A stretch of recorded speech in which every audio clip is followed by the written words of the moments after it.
모두의 내일을 만들어요.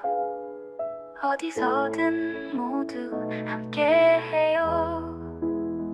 Connect Daily, Connect, Connect, Connect.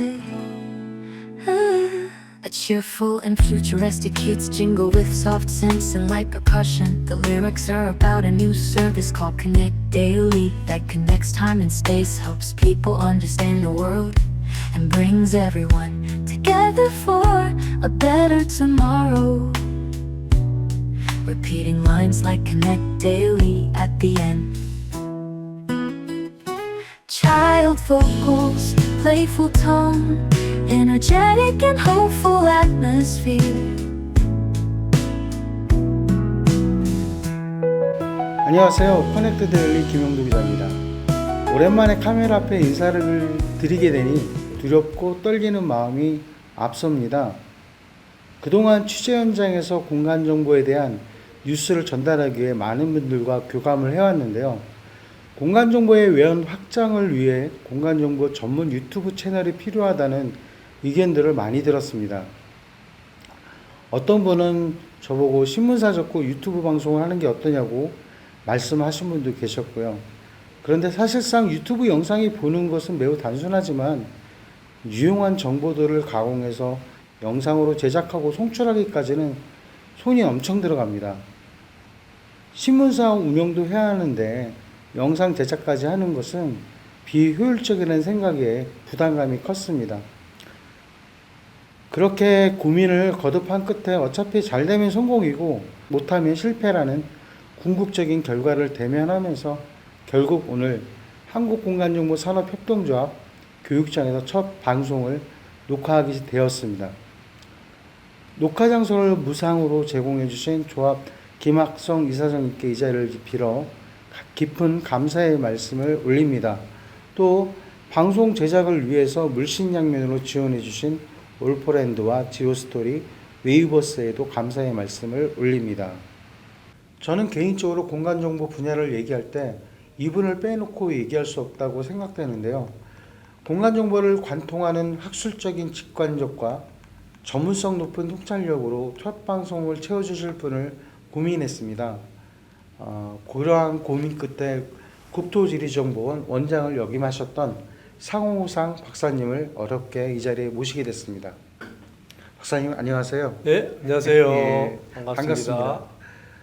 이 커넥트 데일리 TV 유튜브 첫 방송에 출연해 주시고 앞으로 사공호상 박사의 공간정보 세상이라는 타이틀로 소통의 장을 열어주시기로 했는데 많은 기대가 앞섭니다. 요즘은 어떻게 지내시는지 궁금한데요. 어떻게 근황 좀 말씀해 주시면 고맙겠습니다. 네, 여러분 반갑습니다. 유튜브 채널에서 뵙는 것은 처음이네요. 저도 매우 설렙니다. 먼저 커넥트 데일리가 TV 유튜브 방송을 시작한 데 대해서 진심으로 축하드리면서 첫 출연자로 선정된 것을 매우 영광스럽게 생각합니다.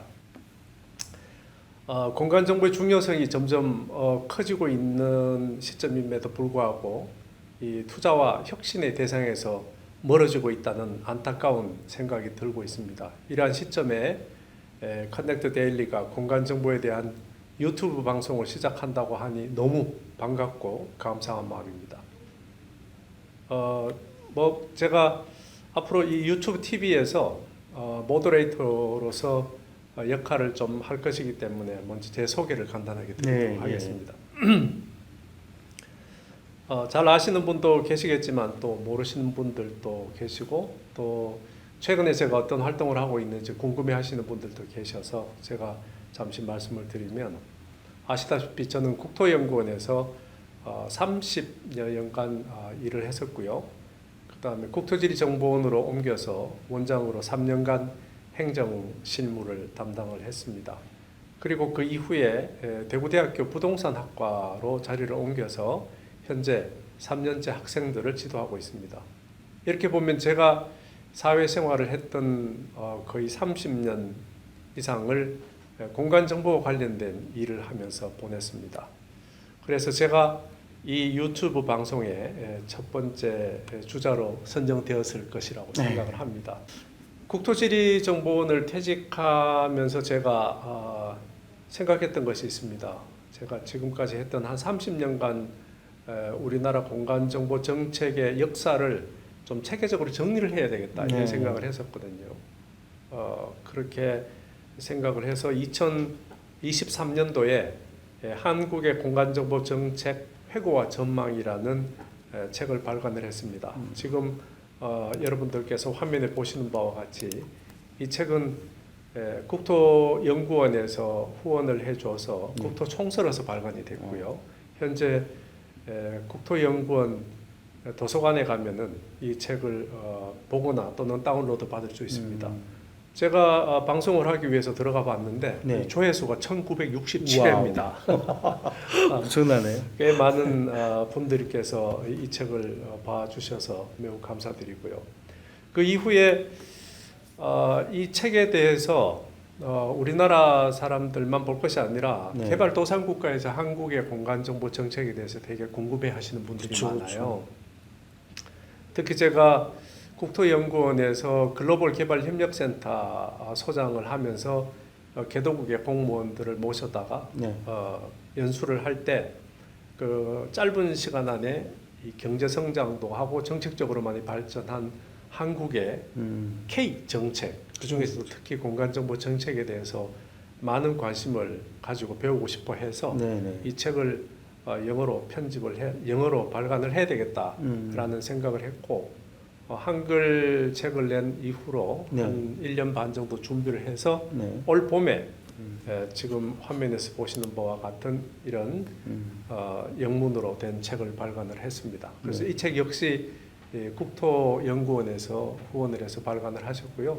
지금 국토연구원 도서관에 가시면은 이 책을 다운 받으실 수 있습니다. 이 책도 벌써 조회수가 258회인데요. 영문으로 된 책이 필요하다고 생각하시는 분들이 조회를 하셨겠죠? 그렇죠. 외국에서 많이들 봤을 것 같은데요. 특히 개발도상국 같은 경우에는 우리나라를 많이 찾고 또 K 공간정보에 대한 관심도 많아서 많이들 연수도 오고 그러는데, 어떻게 보면은 우리 상호상 박사님께서 근 30년 넘게 이 공간정보 분야를 다뤄오면서 그 통찰력 있게 바라본 이 공간정보의 근대사들, 어떻게 보면 기념비적인 그런 역사가 담겨진 책자라고 저는 생각이 드는데요. 또 많은 외국인들이 또 보고 관심 있게 바라보는 것 같습니다. 그 이유가 뭐라고 생각하시는데요? 궁금한데요. 제가 그 글로벌 개발 협력센터 소장할 때 느낀 것인데, 서구의 선진국들은 산업화를 이루고 지금처럼 잘 살게 된 데는 무려 한 200년 정도의 시간이 걸렸는데요. 우리나라의 경우에는 한강의 기적을 이룬 이런 빠른 발전이 불과 50년에서 60년 사이에 이렇게 된 거거든요. 개도국에서 공무원들이 올 때는 뭐 자기가 죽고 난 이후에 100년, 200년 후에 그 나라가 잘 되는 것보다는 자기가 일을 할 때 어떻게든 짧은 시간 안에 발전의 성과를 내고 싶어서 한국의 모델을 되게 배우고 싶어 해요. 그런 이유가 있었군요. 그래서 그분들이 오시면 묻는 질문이 어떻게 이렇게 짧은 시간 안에 이렇게 성장을 할 수가 있느냐, 발전할 수 있느냐. 그럼 이 책자는 지금 원장님이 집필하신 이 책자는 그 외국 분들한테는 하나의 교보문서이자 지침서가 되겠네요. 그렇죠. 여기는 시작에서부터 최근까지의 정책과 그다음에 사업, 그리고 그런 것들 하면서 아쉬웠던 점들, 그리고 개도국에 도움이 될 만한 내용들을 연대별로 또 아이템별로 이렇게 잘 정리를 해뒀기 때문에 그냥 뭐 교과서에서 나오는 그런 얘기가 아니고 우리가 직접 했던 것들이 살아있는 체험, 아주 많은 도움이 될 것이라고 생각을 합니다. 뭐 그만큼 공간정보의 근대사를 했다고 봐도 과언이 아닐 것 같은데, 사실 이제 우리 이 4053 박사의 공간정보 세상이라는 타이틀로 유튜브 채널을 개설하면서 방송을 개설하면서 많은 고민을 했습니다. 어떤 내용들로 프로그램을 채워갈까 고민을 했는데, 또 우리 4053 박사님께서 아주 멋진 말씀을 저한테 해주셨어요. 붕어빵에는 붕어가 없다. 이 말씀이 또 요지는 뭔지 좀 한 말씀 전달해 주시면 좋을 것 같은데요. 여러분 보셨겠지만 이 방송을 예고하는 팝업에 예. 김영도 기자님이 올린 걸 보면 붕어빵에는 붕어가 없다 이런 뜬금없는 문구가 올라와요. 예. 이것은 김영도 기자와 공간정보 산업의 발전에 대해서 서로 얘기를 나누다가 나오는 네, 얘기입니다. 그 의미는 이 공간정보 산업이라는 것은 형식보다는 본질에 집중해야 된다라는 그런 의미인데요.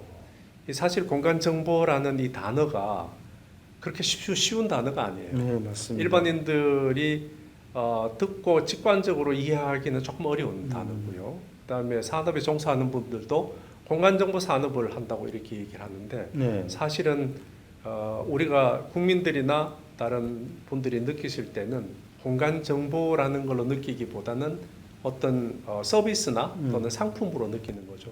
예를 들면 내비게이션 안에 들어가 있는 공간정보의 기술들이 많이 들어가 있지만 GPS도 들어가 네, 있고 그렇죠. 맵 매칭 기술도 네. 들어가 있고 뭐 수치 지형도도 들어가 있고 다 들어가 있는데 네. 사실 그런 것들은 뒤에 백단에서 이 기술적으로 들어가신 거고 들어가 있는 거고 실제로도 우리가 느끼는 것은 내비게이션이에요. 네. 내비게이션 상품이에요.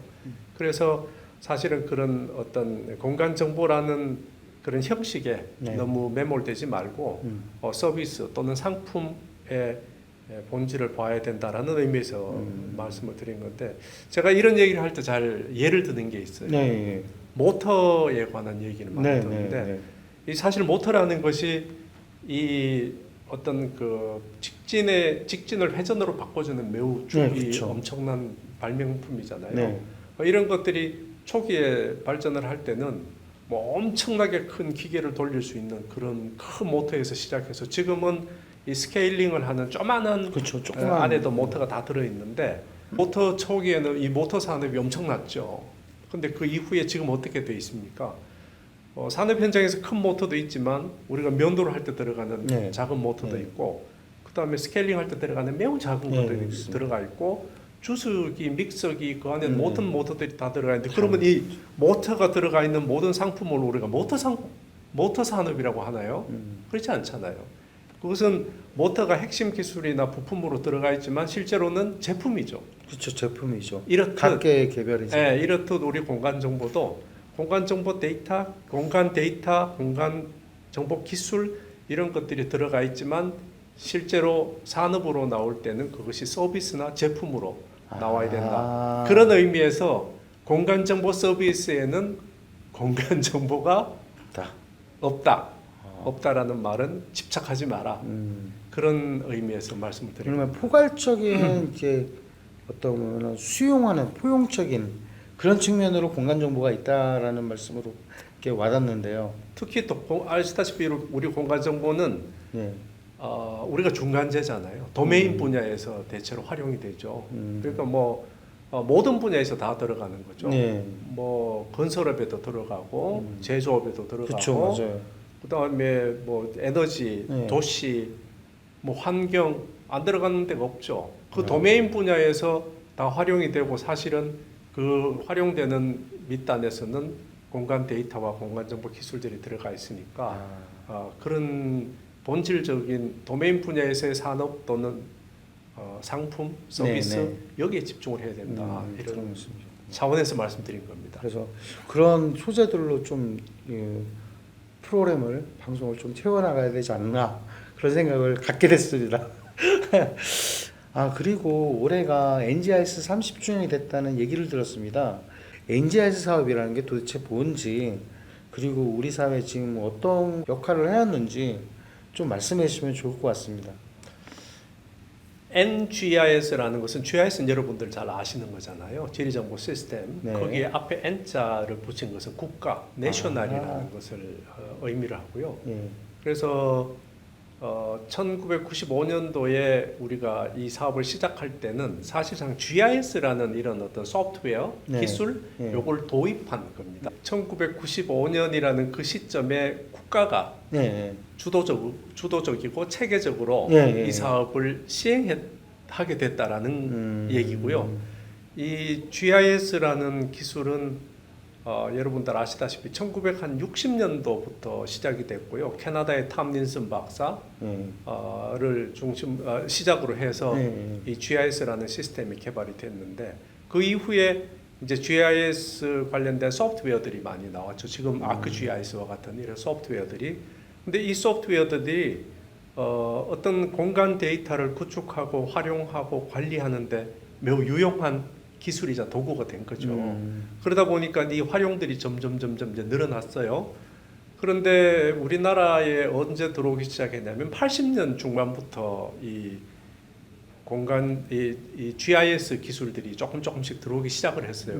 왜냐하면은 우리나라도 뭐 국토 관리, 그다음에 토지 관리, 여러 가지 자원 관리들을 위해서 어떤 도구들이 필요하니까 그게 매우 자연스러운 거죠.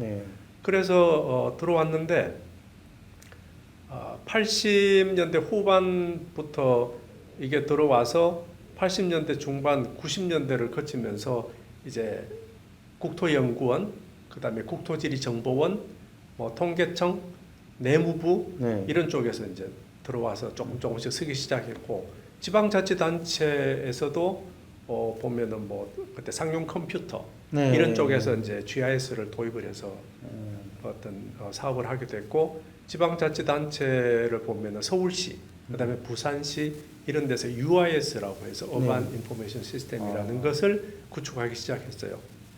그게 90년 초반입니다. 근데 보니까 여기서 각각 공공기관이든 아니면 뭐 지자체든 이 데이터도 구축하고 이렇게 사업들을 해나가는데 이 나중에는 데이터가 국가 차원에서 보면 호환이 돼야 되잖아요. 그쵸. 내가 한번 구축하면 두 번 구축 안 하고 또 내가 한번 구축한 것은 서로 나누어서 쓰고 공동해야 되는데 이게 기준이 달라요. 그러면 어떻게 해야 되냐면 이 시점에서는 국가가 어떤 기준과 체계를 잡아줘야 되겠다. 이런 게 이제 생겨난 거죠.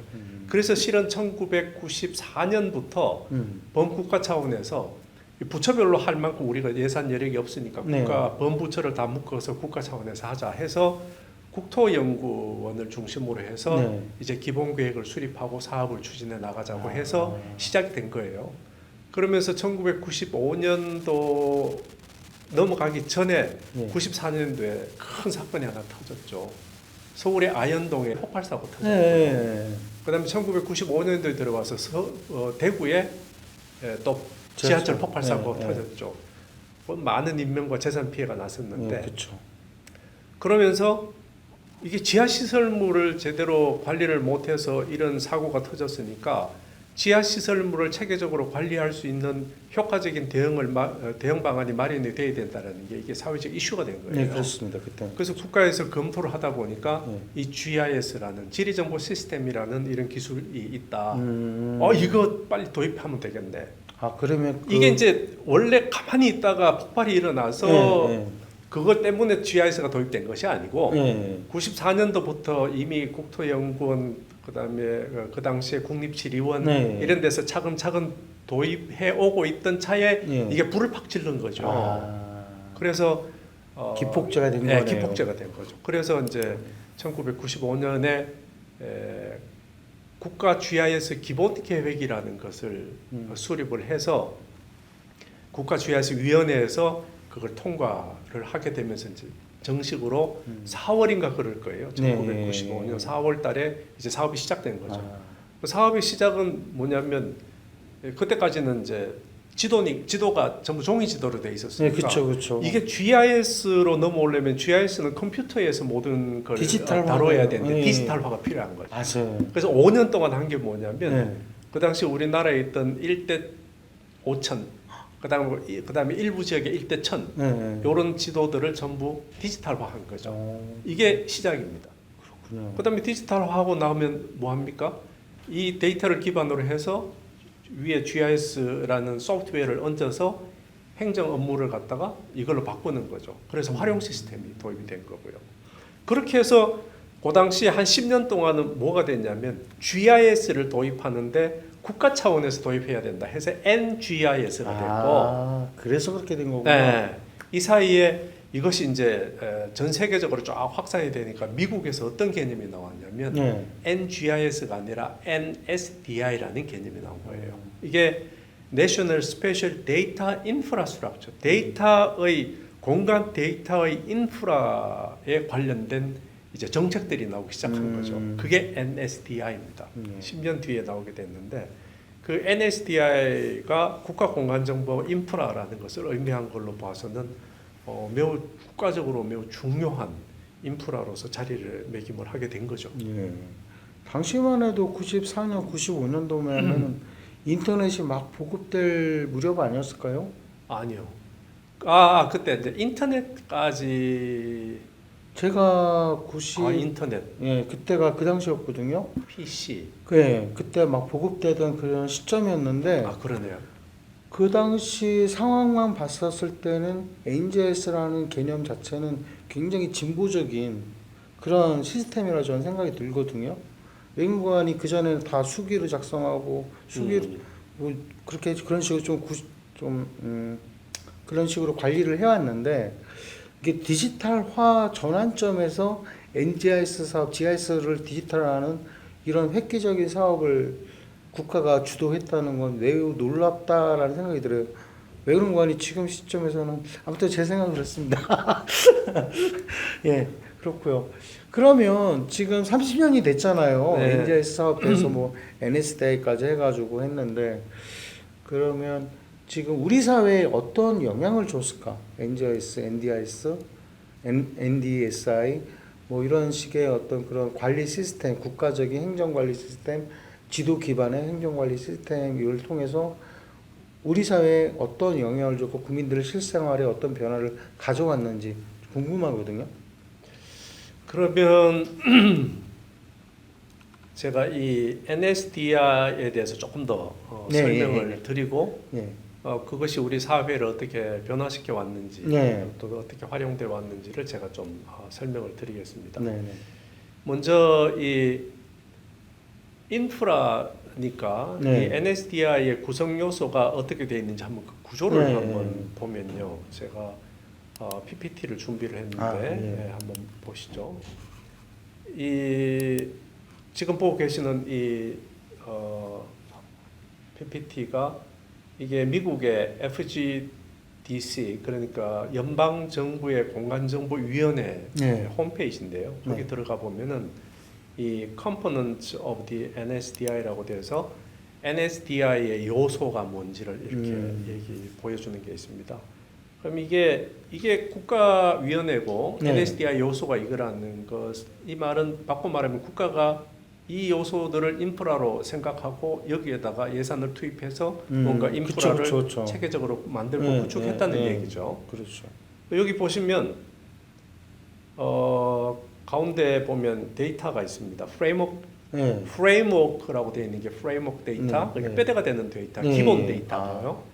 그 옆에 지오 데이터라는 것이 요거는 이제 뼈대가 되는 데이터는 아니지만 이 공간 정보 관련된 데이터, 뭐 각종 주제도라든지 뭐 이런 것들이 여러 가지 데이터가 있고. 주제도라고 하면 무슨 말인지? 예를 들면 뭐 토지 이용도라든지 산림 이용도, 또는 하천도, 뭐 이렇게 해서 각종 그 주제별로 만든 특성에 맞는 데이터를 말하는. 그렇군요. 프레임워크 데이터라고 하는 것은 이 골격이 되는 데이터니까 예를 들면 국가 기준점, 그다음에 그 위에 도로, 그다음에 철도, 그리고 토지 이용에 관련된 것들, 뭐 교통, 뭐 이런 좀 하천, 굉장히 그 근간이 되는, 그렇죠. 사회적인 인프라의 근간이 되는 뼈대 되는 얘기를 하고, 그다음에 이런 프레임 데이터를 가지고 이제 다양하게 사용에 맞춰서 만들어낸 걸 지오 데이터라고 하는데, 우리는 이걸 솔직히 말해서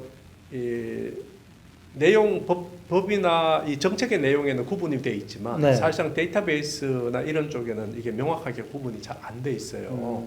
그리고 지오 데이터라는 것도 정의가 잘 안 돼 있고 그래서 보면 이게 국가 기본 데이터라고 돼 있고 그다음에 일반 데이터라고 돼 있는데 좀 이 개념적으로 명확하게 분리할 필요가 있어요. 그다음에 그 위에가 이런 데이터들이 어떻게 만들어졌다는 명찰표 같은 거예요. 이게 메타데이터예요. 그렇죠. 메타데이터. 그리고 이 데이터들을 만들 때 나중에 호환이 되고 표준이 되려고 하면 뭐 호환이 되고 이제 누구든지 똑같이 구축하려고 하면 표준이 필요하죠. 그쵸. 그게 밑에 스탠다드라고 되어 있는 표준이고요. 그다음에 위쪽에 있는 것이 이제 클리어링 하우스 포털이라는 것은 내가 만든 데이터를 공급하고 누구든지 거기에 액세스해서 가져가서 유통할 활용할 수 수 있도록 하고 네. 유통. 그다음에 밑에 보면 파트너십이라고 그래서 정부와 민간, 그다음에 학교 그렇게 거버넌스. 파트너십이라고 이렇게 돼 있는데 여기에서 우리가 조금 우리가 좀 우리가 만들었던 그 공간 정보 NSDI 소위 말해서 KSDI가 좀 아쉽다라고 생각했던 것은 여기 보면 NSDI잖아요. D가 네. 데이터예요. 네, 그렇죠. 근데 우리나라는 뭐라고 부르냐면은 네. 공간 정보 인프라라고 해요. 정보, 데이터. 네. 정보는 인포메이션이고 데이터하고 인포메이션하고 같나요? 다르죠, 개념 자체가. 다르죠. 어떤 경우에는 데이터 자체가 인포메이션이 되는 경우도 있지만 일반적으로는 데이터의 어떤 가공을 해서 의미를 만들어내야 이게 인포메이션이 되는 거거든요. 그렇죠. 근데 우리나라는 어떻게 하냐면 이게 데이터를 자료라고 부르고 네. 인포메이션을 정보라고 부른다고 하면 이 자료라고 부르면 뭐가 없어 보여요. 그냥 이게 이제 아주 있어 보이게 정보라고 얘기한 거예요. 그러다 보니까 데이터와 인포메이션이 이게 구분이 되지 않는 상태에서 막 써버렸죠. 그래서 지금은 거의 제가 보면 데이터인 경우를 인포메이션이라고 부르는 게 80%예요. 그 정도로 변질이 되는. 제가 사실은 그 한글로 책을 쓰고 난 다음에 이 네. 책을 영어로 번역을 했잖아요. 거기서 번역을 있었구나. 해보니 아니, 처음에 내가 한글로 책을 쓸 때도 네. 그 책에 보면 제가 데이터와 인포메이션은 구분이 돼야 된다라고 네. 썼어요. 그것도 저 다른 나라에서도 좀 이슈가 돼요. 그런데 실제로 내가 번역을 해보니 네. 이게 전부 데이터인데 갑자기 도로, 철도, 하천 이게 전부 데이터인데 인포메이션이라고 다 정보라고 번역을 하면 이게 의미 전달이 명확하지가 않아요. 그렇죠, 그렇죠. 아니 청량을 하고 이게 해서 쉐입 파일을 만들었는데 그걸 갖다 정보라고 해버리면 데이터가 아니죠. 그렇죠. 데이터인데 정보라고 하면 그래서 약간 좀 아쉬운 게 지금도 많이 혼재돼 있어요. 정의 개념이 좀 필요하겠네요. 그래서 여기까지 이제 이 NSDI의 구성 요소가 뭔지 이런 걸 갖다 좀 말씀을 드렸고 네. 그 다음에 제가 이제 그러면 그 다음 이 PPT를 한번 보세요. 네. 이게 이제 우리나라 NSDI 발전 과정이에요. 네, 네. 근데 저는 이게 우리나라에서 정책을 하시는 분들, 네. 특히 국토교통부에서 이쪽 업무를 담당하시는 분들이 꼭 이것을 알았으면 좋겠다라는 생각인데 제가 국토연구원에 있을 때는 네. 당시에 국토부에서 이 업무를 담당하시는 분이 새로 부임을 하시면 네, 네. 그 부분을 국토연구원으로 모셔서 네. 뭐 최소한 국장님이나 과장님급이죠 모셔서 이걸 꼭 설명을 드렸어요. 국가 공간정보 인프라를 어떻게 이해할 것인가에 대한 걸 명확해져야 무슨 일을 할 것인가가 정해지는 네, 거거든요. 그렇죠, 그렇죠. 제가 그걸 한번 말씀을 드려볼게요. 이게 이 표를 보시면 네. 가로 세로 축이 있는데 네, 네. 이게 마치 제가 설명을 할 때는 이게 시줄과 날줄이라고 얘기를 해요. 시줄과 날줄이요. 시줄과 날줄 네. 이게 뭐냐면 우리가 별을 네, 옷 만들고. 옷을 짤 때 네, 이게 세로로 들어가 있는 줄이 C줄이고요. 예, 예. 이렇게 왔다 가로로 갔다. 왔다 갔다 하면서 들어가는 실이 이 날줄입니다. 그렇구나. 이게 C줄과 날줄이 이렇게 겹쳐야지. 아주 짜져야 이게 짜져야지. 틀이 딱 예, 그쵸, 이쁘게 그쵸. 만들어지죠. 그래서 여기 보시면 요게 세로축으로 되어 있는 게 요게 C줄입니다. 네. 요게 뭐냐면 NSDI의 요소들이에요. 그러니까 데이터 국가가 데이터 만들어야죠. 예. 표준 정해야죠. 그렇죠. 유통해야죠. 그다음에 기술 개발해야죠. 그다음 법 만들고 인력 양성하고 요게 요소예요. 국가가 해야 될 일. 그다음 그러면 이 일을 어떻게 할 건가는 것은 네. 날줄에 있습니다. 네. 사회가 어떻게 변화되고 정책이 어떻게 변화되고 기술이 어떻게 변화되느냐에 따라서 이 내용들이 바뀌어 나가요. 예를 들어 제가 설명을 드려볼까요? 표준은요. 데이터는 처음에 종이 지도에서 수치 지도로 바꿨죠. 네, 네. 그때가 디지털화가 됐던 겁니다. 사회 예. 변화에서. 예, 예. 그 다음에 이게 온라인으로 이쪽으로 넘어오면서 이 수치 지도가 이제 수치지도 2.0이라고 해서 이제 좀 발전이 돼요. 그다음에 수치지도 구조화를 시켜서 3.0이라고 해서 네. GIS 데이터를 활용할 수 있도록 이렇게 구조화돼서 수치지도 3.0이 만들어져요. 네. 그리고 이게 이제 데이터베이스로 전환이 돼요. 음. 왜냐하면 데이터베이스로 전환이 돼야 이 실시간으로 갱신도 하고 그쵸. 그다음에 매우 관리도 편하고 예. 그렇게 하기 위해서 공간 데이터베이스로 바뀌죠. 네. 그 다음에 지금은 어떻게 되냐면 정밀 도로 지도와 같은 식으로 매우 정밀하게 네. 이렇게 바뀌죠. 이렇듯이 데이터가 그냥 데이터가 된 것이 그냥 가만히 있는 것이 아니고 그 사회적 변화나 수요, 네. 네. 그다음에 정책의 변화, 기술의 발전에 따라서 이렇게 바뀌는 거예요. 음. 그럼 거기에 따라서 표준도 바뀌어야죠. 그쵸. 그쵸. 처음에는 뭐 기술이나 교환 표준이 필요했지만 나중에는 이것을 그 해외 표준을 갖고 와서 국내 표준화 시키고 이걸 다시 국제 표준화와 일치시키고 그다음에 표준을 제정하거나 개정하는 이런 일들을 쭉 해나가는 거고 유통도 처음에는 우리가 지역별로 이렇게 뒀어요. 부산에 하나 두고 서울에 하나 두고 저기 저 거점별로 거점별로 둬가지고 네. 이 유통도 처음에는 분산된 구조였다가 네. 나중에 이게 통합된 형태로 됐고요. 그 다음에는 이게 이제 유통이 이제 사용하는 사람들이 많아지다 보니까 다원화시켰어요. 네. 네. 지금도 뭐 국토부에서 하는 거라든지 국토지리정보원에서 하는 거 이렇게 몇 가지 다원화돼서 운영이 되고 있고요.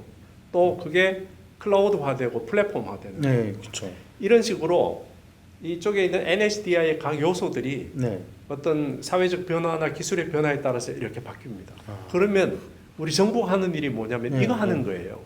인어? 이걸 하는 거라고. 아, 이걸. 사회적 수요와 기술의 동향을 파악해서 이 NSDI의 요소들을 하나하나씩 발전시켜 나가는 겁니다. 그럼 지금 우리가 다음에 해야 될 게 뭐냐? 이 부분이죠. 인공지능 시대잖아요. 네, 그렇죠. 자, 인공지능 시대가 돼서 인공지능 시대에서 주요 AI에 맞는 데이터는 그럼 어떻게 바뀌어야 되나? 이제 디지털 트윈으로 가야죠. 그 다음에 거기 맞는 표준. 네. 표준도 이제 디지털 트윈 표준. 그 다음에 유통체계는 어떻게 할 것인가? 가상 공간, 클라우드화. 뭐 예를 들면 기술은 뭐 어떻게 발전이 될 건가? 이런 식으로 그럼 법제도는 어떤 식으로 그쵸, 보완을 그쵸. 해줄 건가? 이게 정부가 해야 되는 역할이에요. 지금 현재 그런 게 제일 화두인 것 같아요. 뭐 지금 디지털 팀부터 시작해가지고 데이터 연계성이라든지 그다음에 또 최근에 또 AI 인공지식 출원 뭐 이런 식으로 이제 좀 기술과 그 사회적 변화에 따라 좀 스펙타클하게 이제 이렇게 달라지고 있는 것 같다는 생각이 들거든요. 네. 근데 이게 지금 현 시점에서는 이제 지금 박사님 말씀하신 것처럼 그런 시점에서 우리가 논의를 하고 우리가 좀 더 심층적으로 들여다봐야 할 시기가 아닌가 그런 생각이 들긴 하거든요. 그렇죠. 처음에 우리가 이게 95년부터 한 20년간은 굉장히 다이나믹하게 변화돼 왔어요. 그래서 그 다음 단계가 탁탁탁 보였죠.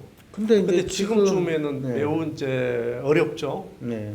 근데 이제 그 제가 이제 질문도 드렸지만은 그러면 그 국가에서 국가 지리 정보 체계 통해서 우리 사회에 어떠한 기여를 했는지 또 실생활 대 국민 실생활에 어떤 변화를 주고 편리를 줬는지 좀 그게 궁금하거든요. 이렇게 공간 정보가 발전해 오면서 우리 생활에 미친 영향이 매우 크죠. 산업에도 미친 영향이 크고요. 네. 우선 한번 아주 비근한 예를 들어봅시다. 아침에 네. 일어나면 날씨 보죠. 오늘 비 네, 오나 그렇죠. 안 오나? 날씨 보죠. 그러면 그 날씨에 내가 있는 곳을 어떻게 압니까? 위치 기반으로. 그렇죠. 그다음에 나와서 버스를 타잖아요. 네. 그 버스가 몇 시에 오는지 네. 여기 전광판에 나오죠. 네, 나오죠. 어떻게 압니까? 버스가 움직이는 위치를 계산을 해서 정보를 알려주는 거죠. 대박이네요. 그다음에 차를 가지고 회사에 가면 내비게이션 보잖아요. 네. 내비게이션이고. 그건 일상적으로 쓰는 건데. 네. 그다음에 회사에 가서는 뭐 은행 볼일 볼 때 은행이 어디 있는지, 커피숍 찾을 때, 친구 그쵸, 만날 그쵸. 때 네. 이 위치를 다 기본으로 하잖아요. 네, 맞습니다. 무려 스마트폰 앱의 70%가 공간 정보를 기반으로 움직입니다. 작동합니다. 그렇군요. 그뿐 아니라 우리 행정 업무의 네. 80%는 공간 정보와 연관이 돼 있어요. 왜냐하면 보세요. 네. 거의 대부분의 행정 업무는 다 도면과 대장을 가지고 있어요. 아, 그렇죠, 그렇죠. 네, 도면은 지도로 돼 있고, 네, 맞습니다. 뭐 시설물, 지하 시설물, 도로, 철도, 하천, 네. 그 지적도면 네. 전부 그 지도나 도면으로 돼 있고 이게 지리정보로 돼 있는 거잖아요. 거기다 속성 정보를 붙인 게 대장입니다.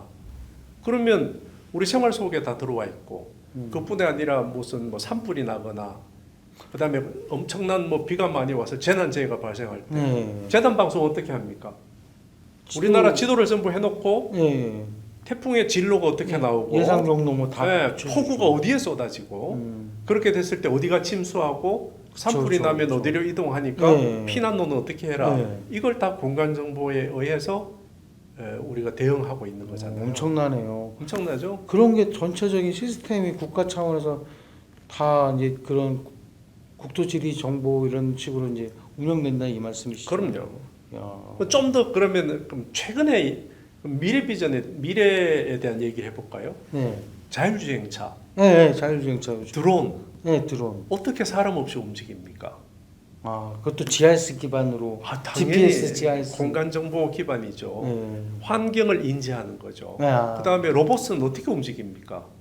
주변 환경을 인지하지 못한 로봇은 거의 무기입니다. 무기. 그쵸, 그쵸. 거기에 전부 주변 공간을 인지하고 그 인지된 속에서 제어하고 통제되고 시뮬레이션하는 그것들이 다 공간 정보에 관련된 것들이죠. 뭐 그다음에 국방에도 들어가죠. 국방에 네. 미사일 1000km를 날아가서 1m의 오차로 들어갑니다. 그 기술 아세요? 나중에 기회 되면 말씀드릴게요. 이게 사실 제가 아까 말씀드렸잖아요. 서비스 네. 제품 네. 그다음에 이런 것에 들어 있는 이 공간 정보는 다 숨어 있는 거예요. 아. 이걸 일일이 다 말씀을 드려야 되고 네. 이걸 이해를 해야만이 왜 여기에 투자를 하는지가 알게 돼요. 그러니까는 마치 공기처럼 우리가 숨은 쉬고 있지만은 그 공기라는 건 눈에 보지 못하고 아 공기라는 게 있구나라는 정도만 인식하고 있단 말이죠. 그렇죠. 공간 정보도 어떻게 보면 그런 식의 어떤 선한 영향력 우리에게 살아갈 수 있는 그런 생활 환경들을 제공해주고 있다라는 측면에서는 굉장히 좋은 기술이다. 어떻게 설명해야 될지 모르겠습니다.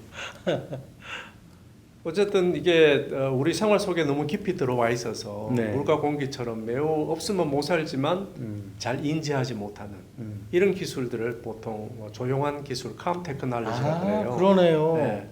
그래서 이게 이미 그런 식으로 들어와 있어서 없으면 못 살지만 있다는 그 존재를 잘 인지 못하는 그런 상황에서 제가 앞으로 이 기술이 없으면 사실은 이건 절대로 안 된다라는 얘기를 제가 드리면 네. 왜 중요한지 아시겠죠? 그렇죠. 예. 만약에 우리나라에서 공간 정보의 발전이 뒤처진다고 하면 국가 경쟁력, 그 다음에 우리의 안전 담보할 수 없습니다. 그러네요. 예. 그래서 이 사실을 정부가 알아야 돼요. 그리고 여기에 많은 투자와 혁신이 일어날 수 있도록 지원을 해야 된다라는 말씀을 드리고 싶습니다. 마지막으로 시청자들이 궁금해할 사항일 텐데요. 이 방송에서 공간정보의 미래를 위해 우리가 다뤄야 할 주제는 어떤 것들이 있을까요? 한번 살펴보십시다. 우선은 아까 붕어빵 얘기했죠. 네, 예. 붕어빵에서 붕어를 찾는 그런 우를 범하지 않도록 네. 이 공간 정보의 본질적 가치를 네. 재조명하는 것이 매우 중요합니다. 네. 이 기술은 수단이고요. 그렇죠. 그래서 공간 정보의 본질은 네. 국가의 경쟁력 강화와 산업의 발전입니다. 맞습니다. 우리 이 부분을 우리가 좀 찾아봐야 되고요. 그리고 4차 산업혁명, 네. 그다음에 스마트, 네. 인공지능 시대 네. 이런 것들에 대한 핵심 인프라로서 네. 공간 정보의 역할과 기능 맞습니다. 이런 것들도 우리가 조명을 해야 네, 되고요. 그렇습니다. 그다음에 인공지능 시대에 대비한 어떤 공간 정보 기술, 뭐 Geo AI나 네. 그다음에 한국형 GPS 지금 네, 만들고 네, 있고요. 하고 있죠.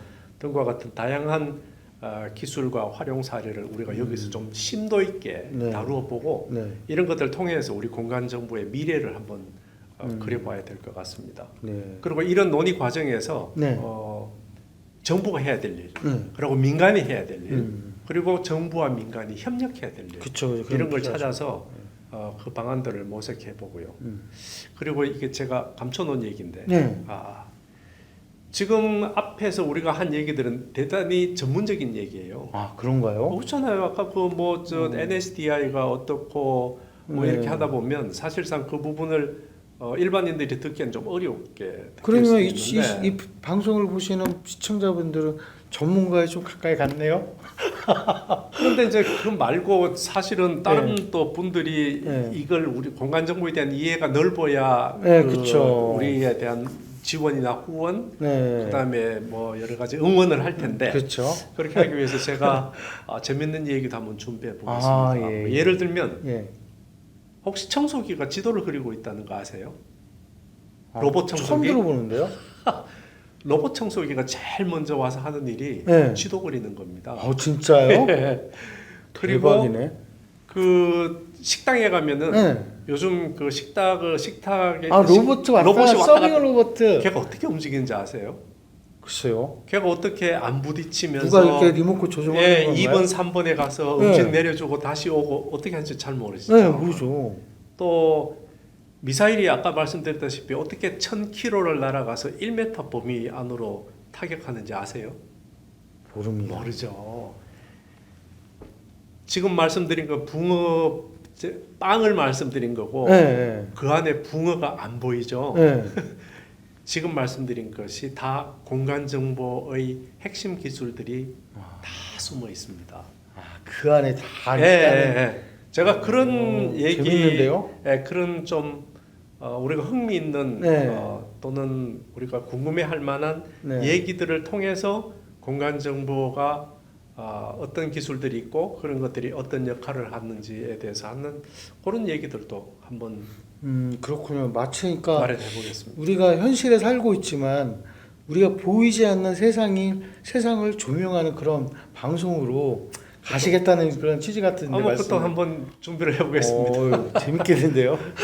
기대해 주시기 바랍니다. 네, 고맙습니다. 지금까지 사공옥상 박사의 공간정보 세상 첫 방송을 시청하면서 당연한 것이라고 여겨졌던 것들도 다시금 새롭게 보게 되는 시간이 되었는데요.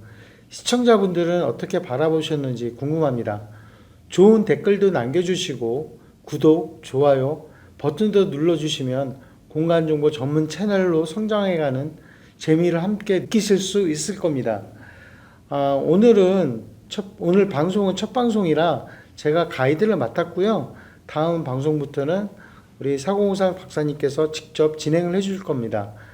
그럼 지금까지 시청해 주셔서 감사드리고 다음 방송에서 또 만나요. 감사합니다. 감사합니다.